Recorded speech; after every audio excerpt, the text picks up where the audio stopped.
আজকে আমাদের এই স্ট্রবেরি অনেক কটা একসঙ্গে পেকেছে দেখছি। দুদিন গাছ দেখেছিলাম না, অনেক কটা পেকে গেছে একসঙ্গে। হ্যাঁ, এই ভেতরে আর কিছু পেকেছে, এইদিকে ওয়াও,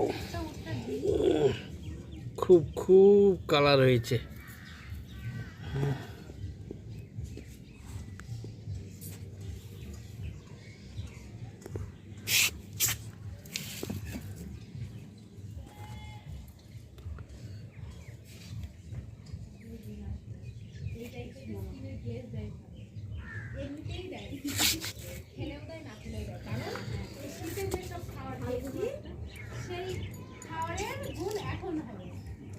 বেশিরভাগ ভালো লাগে চৈত বৈশাখে, সেই লাগে বিকাল বেলাতেও চেহারা সেই।